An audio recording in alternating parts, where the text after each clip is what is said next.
Assalamualaikum warahmatullahi wabarakatuh. Para pemirsa selaparan televisi dimanapun Anda berada, tahukah Anda apa sih yang saat ini sedang digandrungi baik itu anak muda bahkan orang tua, banyak digunakan di jari-jari mereka? Iya, tentu jawabannya benar, ialah batu akik. 2 tahun belakangan ini, sejak tahun 2012, nampaknya batu akik menjadi tren tentunya di masyarakat Indonesia, bahkan menjadi gaya hidup.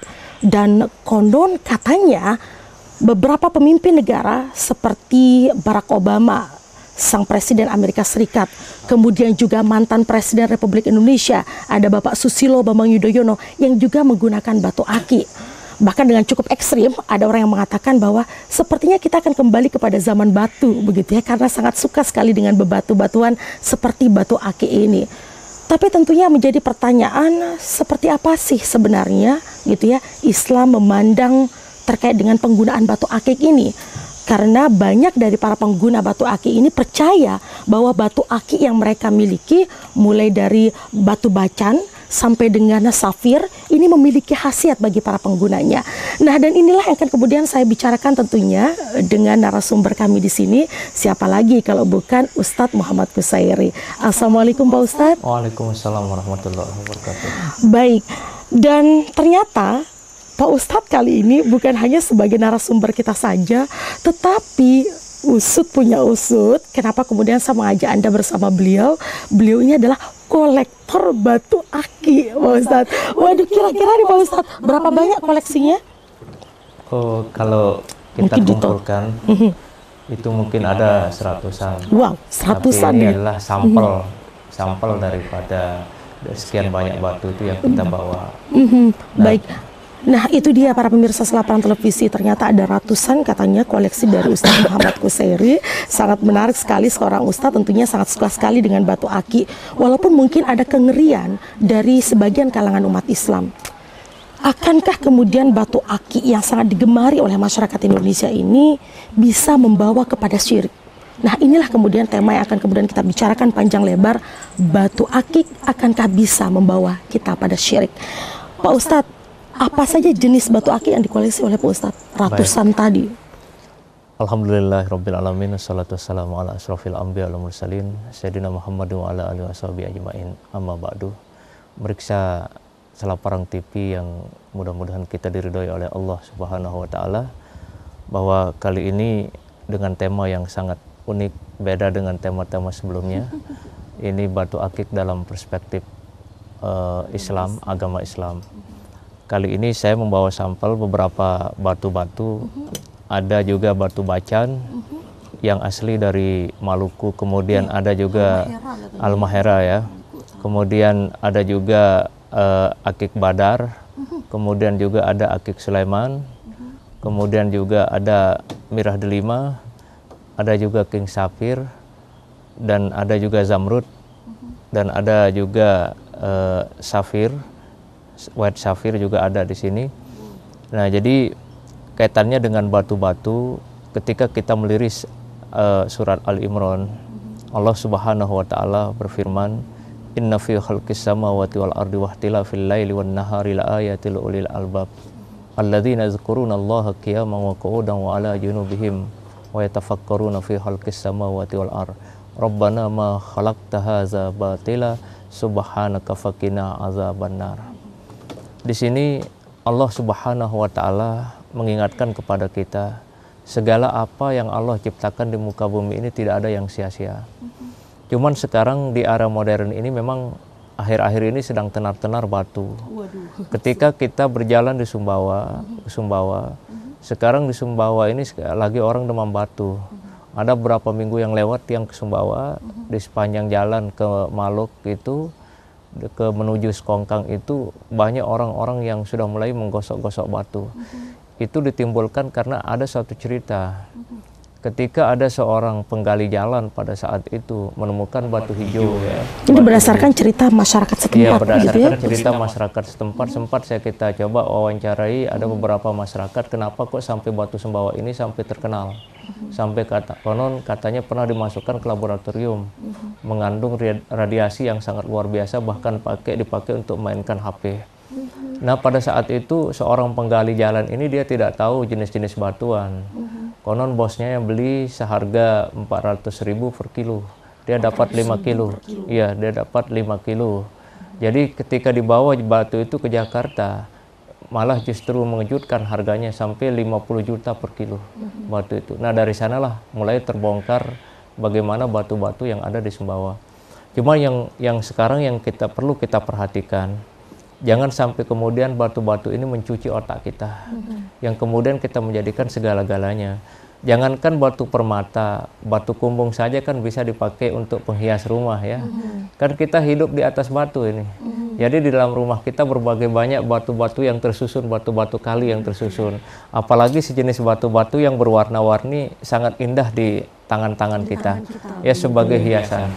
Jadi tapi sebelumnya Pak Ustadz, sebelum panjang lebar mungkin kita juga berbicara mengenai hukum penggunaan batu akik.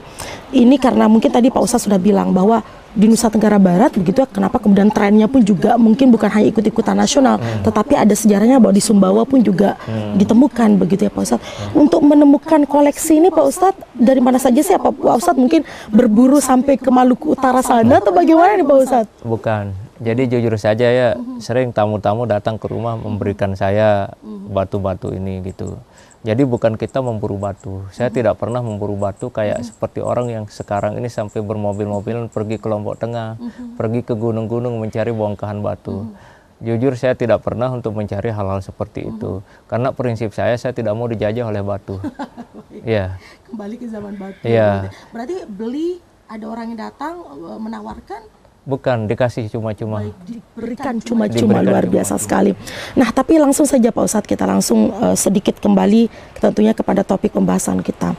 Tapi sebelumnya satu pertanyaan awal, apa sih hukumnya bagi laki-laki yang menggunakan batu aki dengan mungkin emas sebagai ininya, perak mungkin begitu ya sebagai pegangannya? Silakan Pak Ustadz. Jadi tidak ada persoalan, artinya tidak haram kemudian laki-laki menggunakan batu akik, karena Rasul pun juga menggunakan batu. Jadi yang kita dilarang bagi laki-laki itu ketika kita membuat gagangnya emas, lebih banyak emasnya daripada anunya, maka itu diharamkan. Kalau seorang laki-laki, kenapa disebutkan dalam riwayat kenapa seorang laki-laki itu diharamkan pakai emas? Karena akan timbul suatu kesombongan. Jadi itulah yang dikhawatirkan oleh agama. Nah, ketika kita menggunakan batu akik dengan menggunakan perak atau alfaka atau besi-besi yang lain, itu tidak menjadi persoalan. Jadi Nabi Sulaiman pun juga dalam suatu cerita, beliau memiliki akik yang kita kenal sekarang ini dengan akik Sulaiman, yang sangat luar biasa dasarnya. Jadi bahkan para nabi-nabi sebelum Rasul pun juga menggunakan? Iya, menggunakan batu akik. Jadi Nabi Sulaiman itu, konon dalam sebuah riwayat saya pernah baca, pernah dicuri akiknya sama jin ifrit. Kemudian jin ifrit ini begitu dipakai cincinnya Nabi Sulaiman ini, maka seluruh makhluk pun tunduk dengan menggunakan cincin itu. Nah, kemudian apa yang terjadi? Nabi Sulaiman pergi mencari. Kenapa Anda ambil saya punya cincin? Akhirnya begitu diambil cincinnya oleh Nabi Sulaiman, maka ketika itu jin ifrit tidak lagi berjaya. Artinya tidak lagi disegani oleh kelompok-kelompoknya pada saat itu. Ini artinya bahwa kalau bahasa agamanya dengan bahasa modernnya, ini ada satu perbedaan bahasa. Kalau bahasa modernnya itu radiasi, magnet yang ditimbulkan. Kemudian kalau bahasa agamanya itu yang disebut oleh orang Islam hadam. Hadam itu artinya pembantu yang ada di dalam batu itu. Ya mungkin apakah itu berbentuk jin ataukah memang karena alami batunya. Jadi ada yang memang batu itu dihinggapi oleh makhluk-makhluk halus, dan juga ada yang memang Allah sudah titipkan suatu kekuatan, suatu kelebihan di dalam batu itu, mengacu daripada ayat yang tadi bahwa aku ciptakan sesuatu tidak dengan sia-sia. Sama dengan besi ya, sehingga ada namanya surat Al-Hadid. Di besi itu pun juga Allah taruh kekuatan yang luar biasa dahsyatnya. Nah, jadi antara batu dengan besi ini bersinergi yang sangat kuat. Nah, jadi kaitannya dengan pertanyaan yang tadi bahwa tidak apa-apa kita menggunakan batu ini. Yang terpenting jangan kita mengkultus batu. Kalau kita mengkultus batu, itulah yang akibatnya nanti merusak tekad kita. Itu yang disebut dengan kesyirikan. Silakan kita pakai 2, 3. Tesi itu kan sampai 10 dipakai ya. Ya, karena sekarang-karang ini di era modern ini, ternyata dulu kita kan belum paham apa yang terkandung di dalam batu ini. Ternyata dengan kecanggihan ilmu pengetahuan, bahkan ya terungkap. Contoh misalnya batu bacan ya, yang kemarin kita sempat nonton di Trans TV, salah satu stasiun televisi, bahwa mengungkap bagaimana misteri di balik batu itu ya. Setelah dimasukkan ke laboratorium, ternyata mengandung radiasi yang sangat luar biasa. Ada yang digunakan untuk kesehatan. Sehingga kan sekarang ini tenar-tenar di Aswaja itu ada namanya batu ajwa. Batu ajwa. Sekarang di India itu batu siwa kalau tidak salah namanya juga. Itu setelah diteliti oleh para medis, ternyata juga mampu mengandung radiasi yang menyebabkan kita menjadi sehat. Sebagai sebagai alat kesehatan batu-batu itu, sehingga mereka lobangi kemudian dibentuk gelang-gelang, kemudian dibentuk kalung-kalung. Nah, ini secara ilmiahnya. Tapi kalau agama Islam itu mengatakan hadamnya itu ya, hadam. Ya namanya hadam. Tetapi kalau kita kembali ke ilmiah aja, itu adalah radiasi yang ditimbulkan oleh batu itu. Baik, Pak Ustadz, berdasarkan informasi yang saya dapatkan di sini Pak Ustadz, beberapa di antaranya misalnya dikatakan bahwa batu cincin safir katanya Pak Ustadz itu menenangkan pikiran, memancarkan aura positif, mengembangkan daya pikir bagi para pemakainya katanya Pak Ustadz. Kemudian ada yang namanya batu cincin zamrud, berdasarkan informasi yang saya dapatkan di sini Pak Ustadz, katanya bisa membawa kedamaian, lambang kemakmuran, begitu ya Pak Ustadz. Nah, dari beberapa tentunya khasiat ini yang diyakini begitu ya Pak Ustadz, masuk di mana dari penjelasan Pak Ustadz tadi? Apakah ini memang dari inilah yang Allah Subhanahu wa Ta'ala ciptakan, atau ini justru pengkultusan begitu Pak Ustadz? Baik, ini tadi yang disebut dengan safir. Ini ada safir ya. Kemudian juga ada zamrud. Ini zamrud yang tadi dikatakan itu. Nah, inilah yang mau kita retas di dalam pembahasan kali ini. Jangan sampai kemudian kita terprovokasi dengan ungkapan-ungkapan seperti itu. Jadi artinya yang memberikan kedamaian itu adalah Allah Subhanahu wa Ta'ala. Kemudian yang terpancarnya sebuah kedamaian itu ada di dalam hati kita. Sekarang walaupun kita memakai cincin 1000 tetapi hati kita tidak damai, maka tidak akan bisa berpengaruh dengan seonggok batu ini. Iya, misalnya Mbak Salmi dalam keadaan kalut, terus kemudian saya kasih 100 batu zamrud, kemudian dipakai, kira-kira apakah Mbak Salmi pada saat itu mengalami suatu kedamaian? Wah, belum tentu sih, belum tentu. Kalau galau ya galau aja. Nah, jadi jangan kemudian kita menafsirkan dengan seperti itu. Orang kan macam-macam multitafsir. Dengan saya pakai cincin ini, maka saya merasakan kedamaian. Dengan saya pakai cincin ini, saya merasakan suatu ketenangan dan saya tidak begitu begini.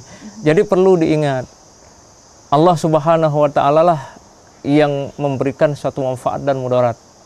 Tidak ada batu yang memberikan suatu manfaat dan mudarat. Ya, jadi ketika Sayyidina Umar, kan batu yang terkenal di seluruh dunia ini adalah itu yang di Mekah. Batu yang di Mekah? Yang Hajar Aswad. Ya. Itu kan batu yang terkenal yang sampai setiap orang ke sana itu mau mencium. Ya, kalau kita ilustrasikan, pernah Sayyidina Umar. Orang sampai mungkin berebut-rebutan. Iya, berebut-rebutkan sampai mati untuk mendapatkan mau mencium itu. Mencium Hajar Aswad. Itu batu yang sangat luar biasa, spektakulernya. Semua orang mengenal batu itu, batu Hajar Aswad. Tetapi perlu diingat, dulu Sayyidina Umar pernah mencaci batu itu. Waduh. Ya, dia bilang begini. Dia bilang, "Wahai batu, kalau andai kata Rasul tidak pernah mencium kamu, ngapain saya cium kamu ya? Ngapain saya cium kamu? Kamu itu tidak mampu memberikan manfaat dan mudarat." Itu kata Sayyidina Umar, tapi karena Rasulullah telah mencium kamu, maka saya ikuti apa yang dilakukan oleh Rasulullah. Nah, terkait dengan penafsiran para pakar-pakar batu bisa memberikan ketenangan dan kedamaian. Sesungguhnya kalau kita mengacu kepada Al-Quran, ala bizikrillahi tatmainnul qulub. Hanya dengan berzikirlah hati menjadi tentram. Tetapi juga ada orang yang tentram itu secara zahir saja. Dia punya batu yang bagus, kemudian dioles-oles, dia merasa nyaman dengan itu. Barangkali itu. Tetapi secara batiniah, mohon maaf, batu itu tidak akan bisa memberikan kita seperti itu. Kenapa saya katakan demikian? Supaya kita tidak mengkultus batu. Ingat, tetap kembalikan kepada Allah yang memberikan ketenangan, dan kesusahan itu adalah datangnya dari Allah Subhanahu wa Ta'ala. Justru kalau kita menganggap bahwa ketika saya menggunakan safir, aduh saya merasa damai, merasa wibawa saya luar biasa terpancar, aura positif saya. Ini yang justru syirik begitu ya Pak Ustaz? Betul. Karena jangan-jangan nanti kemudian dengan kita beranggapan seperti itu, terus kemudian ketika kita tidak membawanya, terus kita tidak percaya diri. Artinya hilang kewibawaan itu, seolah-olah sudah disedot oleh batu itu. Jangan seperti itu. Manusia ini sudah dimuliakan oleh Allah. Allah Subhanahu wa Ta'ala telah mengingatkan kita di dalam surah At-Tin, laqad khalaqnal insana fi ahsani taqwim summa radadnahu asfala safilin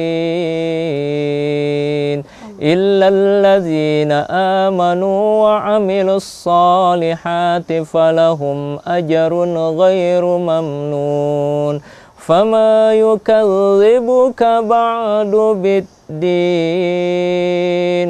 alaihissallahu biahkamil hakimin.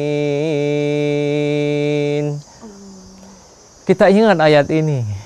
Sungguhnya Allah telah menciptakan kita dalam sebaik-baik bentuk. Jangan kemudian sebaik-baik bentuk yang Allah titipkan di dalam diri kita, mata kita, otak kita, kemudian dicuci oleh seonggok batu.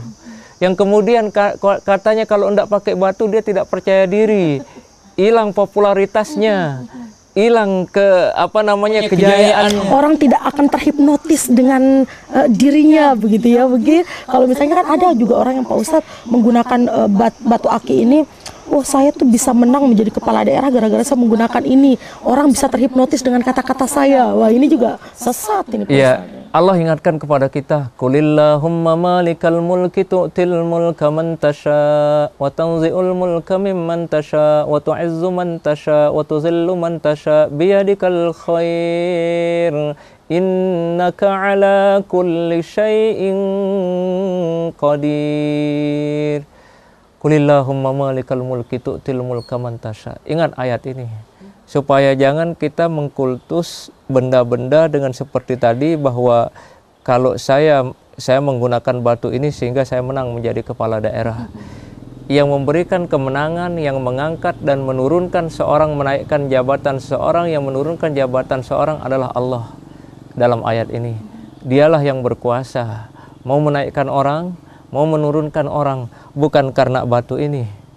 Tetapi kalau kita kembali secara ilmiah ya, apapun yang ada di alam raya ini berhak saja Allah menaruh kekuatannya. Bahkan melalui batu akik sekalipun. Walaupun dengan batu akik sekalipun, di daun-daunan, kenapa orang bisa sembuh? Karena di sana Allah sudah menaruhkan suatu kekuasaannya dan iradahnya.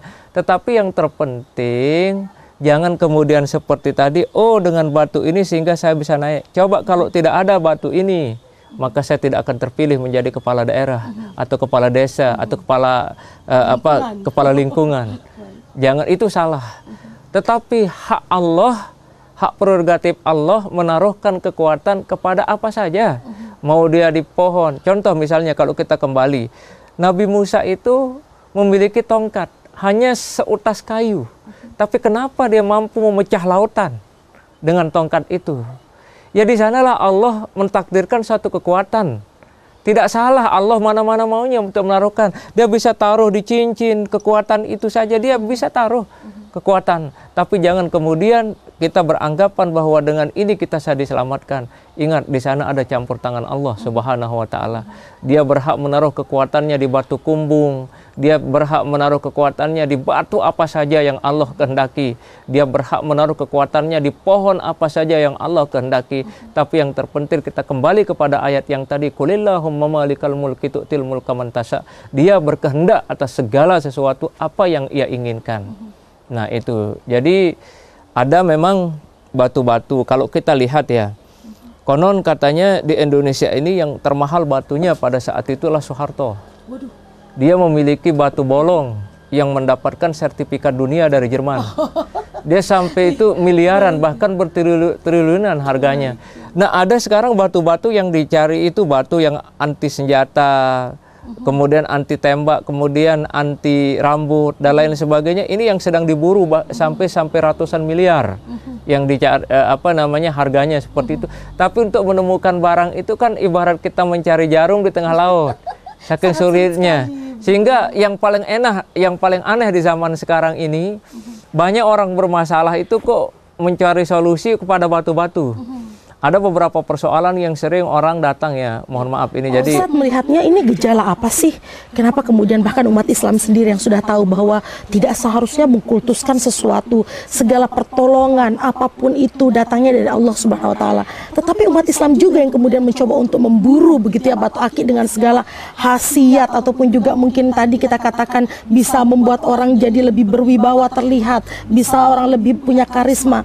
Ini ada apa? Pak Ustadz memandangnya seperti apa? Apakah karena persoalan ekonomi, sosial, atau apa Pak Ustadz memandangnya? Sehingga lari ke sana begitu. Kita kayaknya kembali ke zaman jahiliyah ya.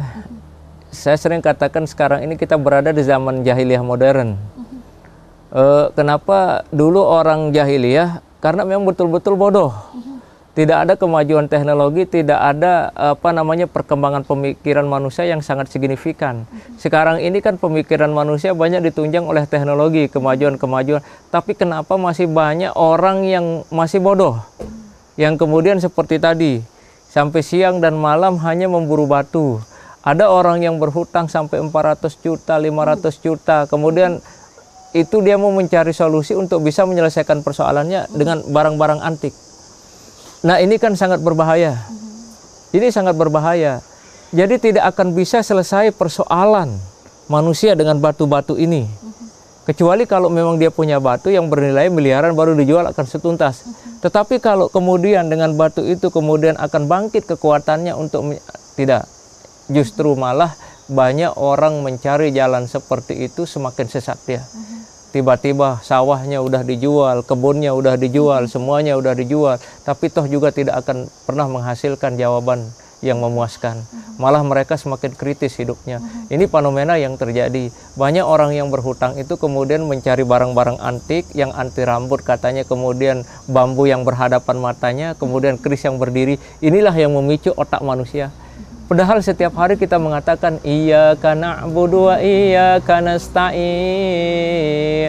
Kenapa itu kita hilangkan? Kenapa itu kita hilangkan?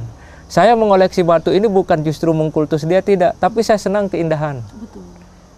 Karena innallaha jamil wa yuhibbul jamal, atau kama qala sallallahu alaihi wasallam. Allah itu indah dan suka yang indah-indah. Saya senang yang seni-seni. Makanya ini juga ada barang-barang antik ya. Ini barang-barang antik yang sudah sejak berapa, bahkan ada yang barangkali mungkin ratusan tahun yang dipegang oleh para anak kita ya. Pak Ustadz, sebelum kayaknya agak saya ngeri nih melihatnya Pak Ustadz ya. Begitu banyak sekali juga koleksi, bukan hanya batu akik yang Pak Ustadz punya, tapi juga beberapa keris begitu ya. Usianya sampai ratusan tahun Pak Ustadz. Dan tadi Pak Ustadz juga bilang bahwa Allah menyukai keindahan begitu ya. Baik pemirsa, setelah perang televisi, Allah menyukai keindahan, kita akan lebih lanjut tentunya bahas nanti.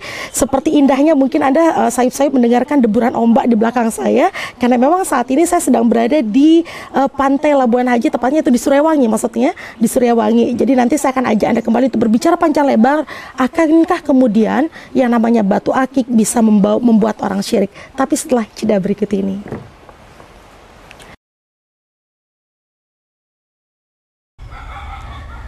Baik, kembali bersama kami tentunya di Jalan Umat, solusi tepat hidup nikmat.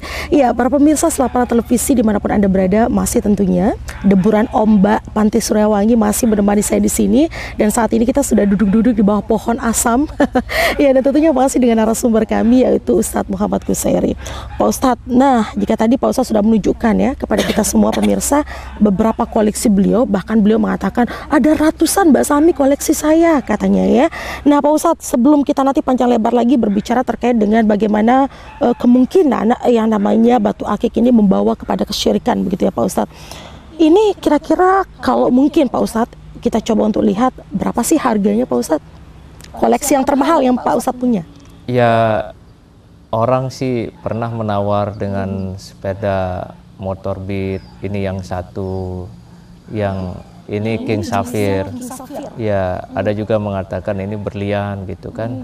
Ini dikasih sama teman dari Lombok Tengah, pernah berkunjung ke rumah, tukeran dengan cincin yang saya pakai dulu dengan safir. Dia ambil itu, mungkin teman itu nggak tahu dia permata yang bagus ya. Belum paham dia permata yang bagus gitu. Jadi ini teman itu mengasih saya ini, dan ternyata ini dari sekian banyak batu ini yang paling mahal. Batu ini sampai pernah ditawar 25 itu. 25 juta. Iya. Wow, karena memang pemirsa Selaparan Televisi, harga batu akik ini mulai dari yang harga puluhan ribu sampai bahkan ada yang sampai ratusan juta rupiah. Ada ya, banyak, Pak Ustadz, ya? banyak yang sampai ratusan juta rupiah. Itu sekelas delima itu sampai miliaran harganya kan. Yang sekelas delima. Iya, sekelas delima itu yang diuji ditembak, kemudian yang anti rambut dan lain sebagainya. Tapi kan barang-barang seperti itu sangat langka sekali. Jadi sulit untuk mendapatkan hal seperti itu. Nah, disitulah kekuasaan Allah menaruh kekuasaannya di sana, menaruh kekuatannya, menaruh keajaibannya di batu-batu permata seperti itu, semata-mata untuk menampakkan kebesarannya Allah itu sendiri. Jadi di seluruh alam raya ini fenomena keajaiban Tuhan itu selalu muncul di mana-mana. Baik di batu maupun di ikan, di apa saja ciptaan Allah itu banyak suatu hal yang sangat aneh dan ajaib. Bahkan anggota tubuh kita saja Pak Ya, Ustadz, mungkin sangat kalau kita ajaib. bisa bernafas, mata begitu ya, luar biasa.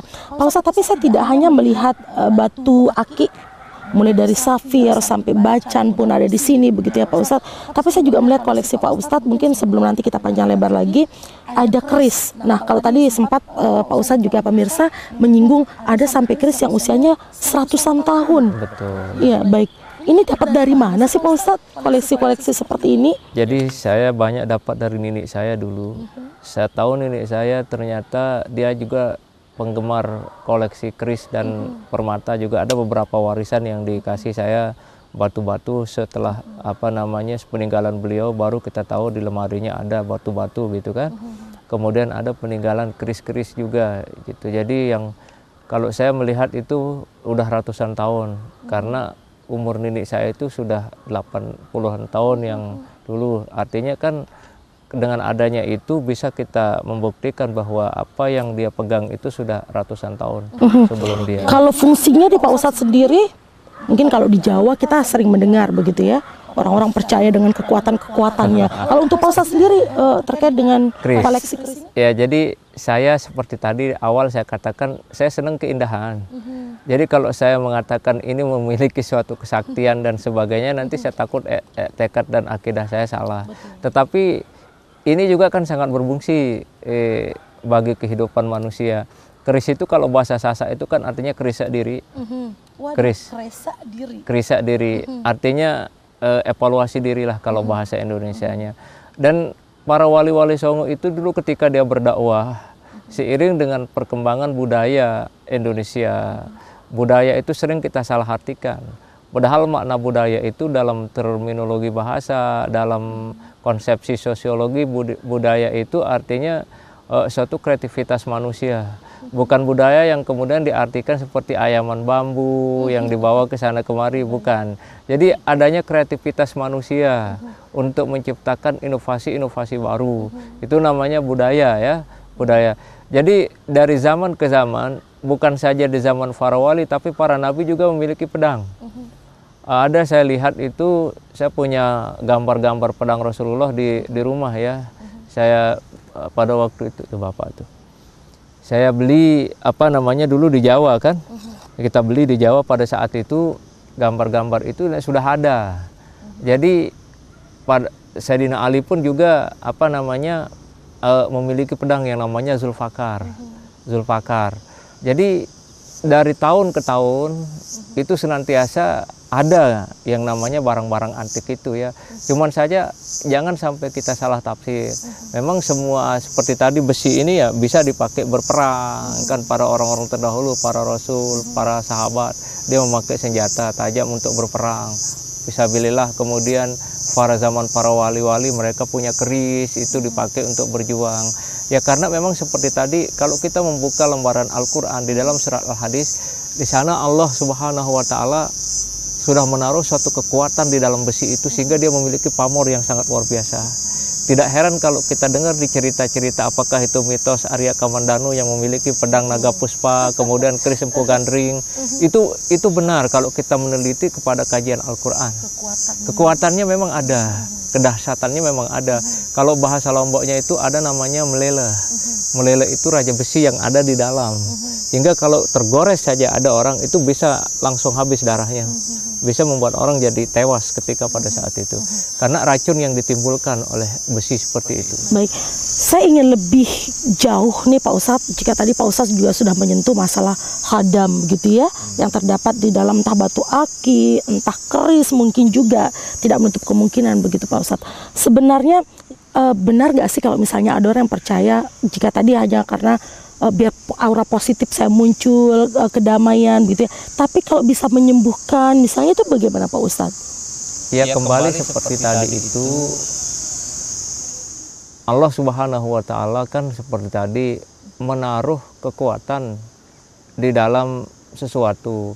Bisa saja itu orang bisa sembuh karena magnet yang ditimbulkan atau radiasi yang ditimbulkan oleh batu itu, sehingga bisa menyembuhkan berbagai penyakit. Itu benar kalau kita kaji secara ilmiah. Ini bukan termasuk yang mengkultuskan tadi? Bukan termasuk mengkultuskan. Jadi yang dimaksud mengkultuskan itu adalah menganggap batu itu adalah segala-galanya. Gitu, kalau karena bukan batu saya tidak akan bisa begini, kalau bukan, nah itu yang salah. Tetapi kembali kepada tadi, adapun kalau misalnya batu itu menyembuhkan penyakit, apa sih bedanya dengan pil kan? Ya, pil itu kan juga racikan, itu kan kalau itu kan racikan manusia dengan berbagai macam. Batu ini kan sebuah alami yang memang seperti tadi sudah ditaruhkan suatu hal magnet yang sangat kuat yang diberikan oleh Allah Subhanahu wa Ta'ala, sehingga bisa menjadi wasilah mungkin. Iya, wasilah perantara gitu. Baik Pak Ustadz, saya ingin lebih jauh lagi begitu ya. Terkait dengan pemahaman ada khodam seperti yang disebutkan tadi Pak Ustadz ya. Apakah ini juga salah satu, misalnya ada yang orang mengatakan ini batu aki bisa membuat orang sehat dari penyakit, berbagai macam penyakit begitu. Itu seperti apa sih sebenarnya? Apakah ini termasuk dari pengkultusan itu juga Pak Ustadz? Nah ini kalimat yang perlu kita luruskan ya. Jangan kayak Ponari dulu kan sempat pernah tenar ya. Batu yang katanya tiba-tiba jatuh dari langit bisa menyembuhkan batu begitu petir ya gitu. Nah sehingga sampai seperti tadi orang berlomba-lomba meminum air yang setelah diteliti kan itu memang dia mengandung radiasi yang sangat kuat. Untuk secara alamiahnya itu, secara ilmiahnya dia mengandung suatu memang magnet yang sudah diberikan oleh Allah Subhanahu wa Ta'ala. Tapi sekali lagi memang seperti kembali kita ke awal, setiap ciptaan Allah itu memiliki manfaat, Yang terpenting bagaimana kita memanfaatkan sesuatu itu supaya jangan sampai terpeleset akidah kita. Jangan sampai terpeleset akidah kita yang kemudian, oh kalau saya tidak bawa batu ini saya tidak percaya diri, kalau saya tidak bawa batu ini kehilangan saya punya popularitas, punya pamor. Ini kan salah. Dia tidak menyadari bahwa dirinya itu sudah diberikan kekuatan dan kekuasaan oleh Allah yang luar biasa. Kembali kepada ayat yang tadi, sungguhnya Allah telah menciptakan kita dalam sebaik-baik bentuk. Kurang apa sih manusia itu? Di dalam diri manusia itu kan ada 4 unsur. Ada api, ada air, ada tanah, dan ada angin. Jadi dia kalau itu bersenyawa dengan baik, maka seluruh apa-apa yang ada di alam ini itu bisa menjadi sangat biasa. Dia tidak memiliki suatu hal yang sangat unik gitu. Karena yang ciptaan Allah yang paling unik kan manusia. Batu kalau tidak digerakkan oleh manusia dia tidak akan bisa. Yang namanya aja batu kan benda mati kan, benda mati. Ya tetapi kenapa sampai ada suatu hal yang sangat aneh dalam batu itu? Itulah Allah menaruh suatu kekuasaannya sebagai untuk menampakkan tanda-tanda kebesarannya supaya kita berpikir.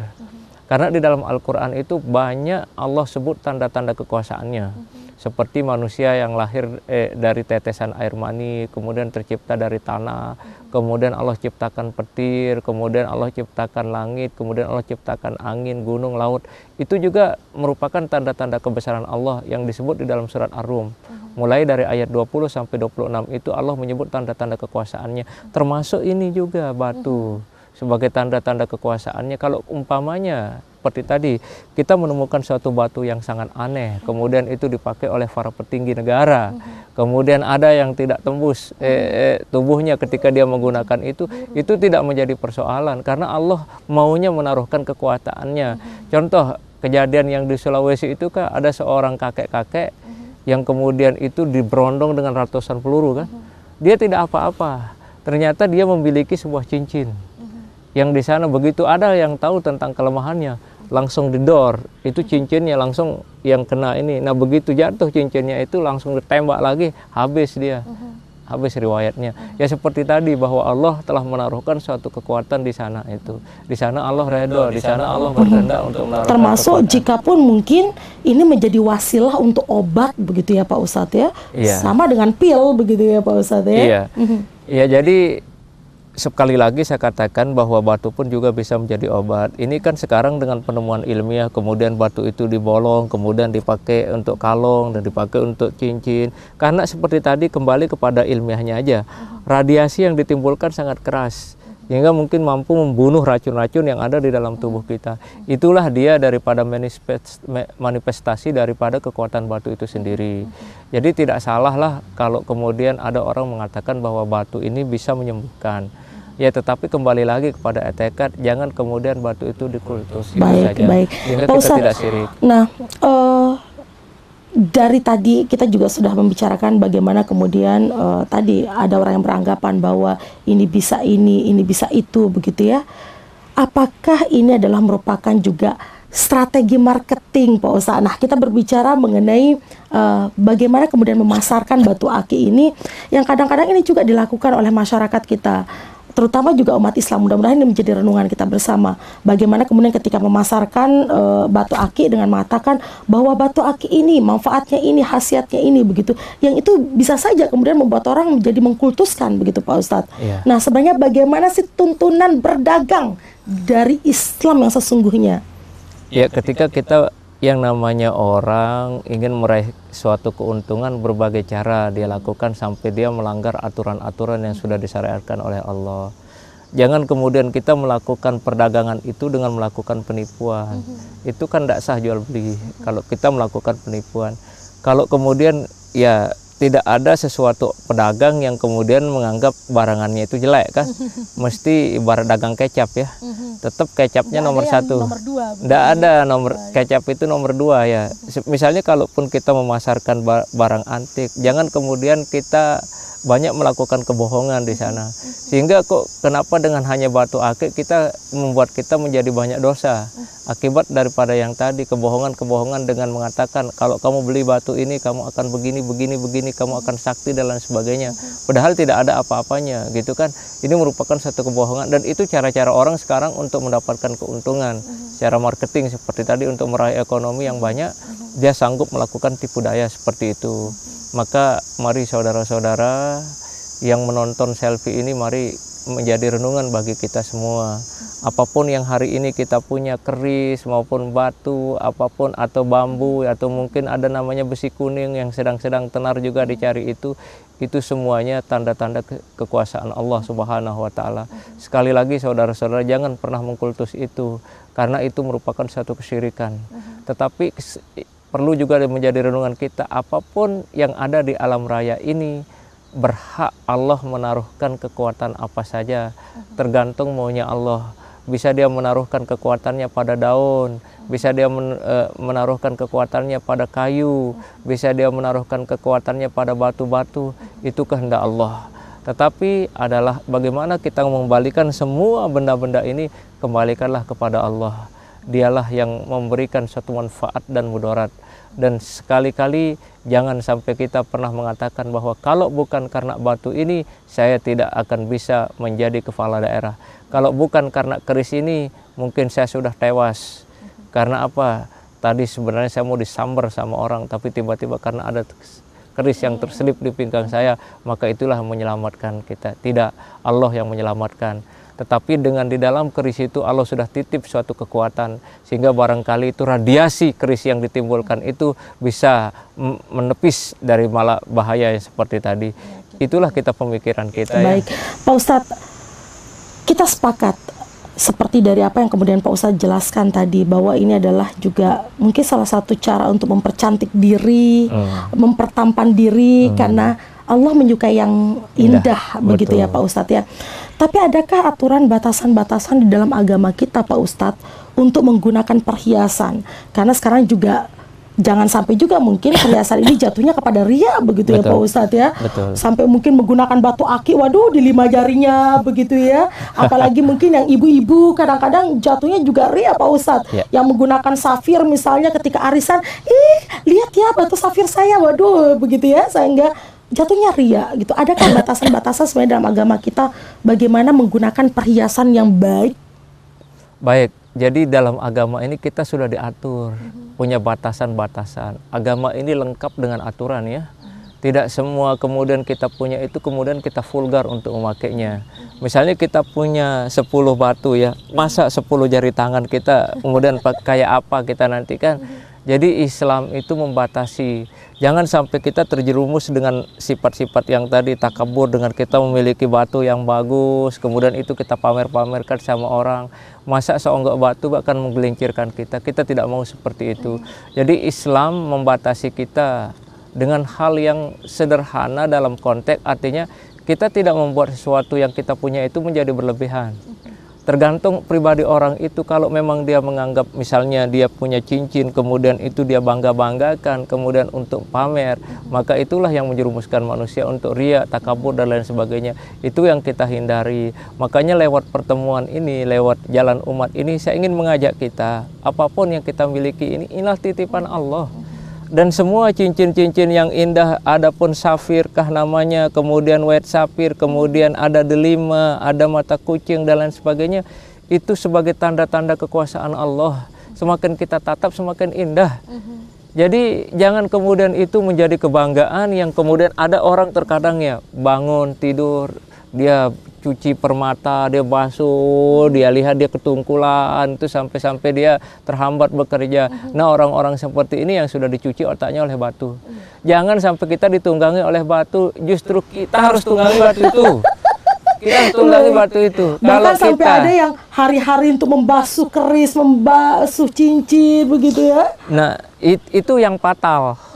Kalau kita disebutkan dengan perbuatan seperti itu yang namanya pakot lago, mal lago. Jadi suatu pekerjaan yang sangat sia-sia. Jadi masa setiap hari kita cuci keris, kemudian dimandi. Saya mohon maaf, walaupun puluhan keris, 20-an lebih saya koleksi keris-keris yang unik-unik itu ya. Tapi tidak pernah yang namanya saya membakar kemenyan itu. Untuk gini-gini kan, apalagi mencuci, lihat saja ini jelek banget ini. Karena saya tidak pernah mencuci keris. Untuk apa sih kita mengkultus keris ini? Kemarin ada orang datang banyak membawa keris, tapi ada beberapa yang kita patahkan, dia mengkultus dia. Oh ini dari gaib, mana gaib? Kan banyak orang tertipu. Ada ornamen keris yang memang dari dulu dengan yang buat-buatan sekarang gitu kan. Ada orang, ini tidak pernah saya basuh, kenapa harus membasuh-basuh keris gitu kan. Memandi-mandikan keris, apalagi menaruh-naruhkan bunga. Biarkan sudah seperti ini, saya tidak mau dijajah oleh barang-barang ini. Tapi saya senang melihat keris, senang. Tetapi bukan untuk mengkultus, hanya sebagai miniatur sejarah yang gimana orang-orang terdahulu sebagai alat perjuangannya adalah keris. Simbol seperti tadi saya kembalikan kerisak diri. Kita harus banyak-banyak mengkerisak diri kita. Artinya evaluasi diri dengan simbol-simbol keris seperti ini. Ini konon katanya kalau orang-orang yang terlalu kecanduan dengan ini, tiap hari dia basuh, kemudian dia hitung ini engkong berapa dan lain sebagainya kan. Kemudian kalau engkong 5 dia akan memunculkan aura. Kalau kita bawa misalnya sidang, orang tidak bisa berbicara. Ada lain sebagainya. Ya kalau orang itu bisu jelas tidak bisa berbicara kan. Baik Pak Ustadz, karena kita sudah nampaknya waktu kebersamaan kita sepertinya sudah akan berakhir Pak Ustadz. Gitu, sebagai bingkisan terakhir tentunya untuk para pemirsa kita, Pak Ustadz, karena Pak Ustadz juga bukan hanya sebagai narasumber kali ini pemirsa, tetapi juga beliau adalah kolektor dari batu akik. Pak Ustadz, cara membedakannya asli sama yang palsu seperti apa sih Pak Ustadz? Mungkin juga tentunya bingkisan bagi para pemirsa. Apanya? Batunya? Iya, batu aki yang asli dan yang palsu Pak Ustadz. Jadi, karena sekarang kan begitu tadi seperti yang saya katakan, banyak sekali meskipun dia adalah seorang pedagang muslim begitu ya, tetapi menggunakan kebohongan demi untuk mendapatkan uang begitu Pak Ustadz. Bahwa ini batu aki bisa membuat begini, ini batu aki asli harganya sekian sekian sekian, padahal palsu begitu Pak Ustadz. Ini ada namanya detektor ya, diamond selector, untuk mengetahui kekerasan batu, apakah itu batu atau tidak. Dan sangat mudah kita kenal, tidak sulit, kecuali bagi mereka yang belum paham batu bisa ditipu. Ada sekarang kan yang jernih-jernih, itu imitasi, banyak imitasi. Kalau orang tidak paham batu, nah dia beli saja seharga yang mahal. Tapi kalau kita yang paham batu, baru lihat saja udah paham. Waduh, ini namanya batu apa ya? Ya, jadi kita bukan hanya sekedar senang keindahannya, tetapi insya Allah lah. Mungkin kalau ada gelar dokter batu, mungkin dulu kita dapatkan ya. Jadi kita tahu, kita melihat dari 3 sisi kalau kita spiritual, kemudian ilmiah dan alamiah. Jadi batu yang mana yang akik apa namanya? Insya Allah itu kita juga tahu, jadi seperti itu. Jadi bukan hanya sekedar kita mengkoleksi, tetapi keaslian batu itu juga kita tahu. Keasliannya seperti apa.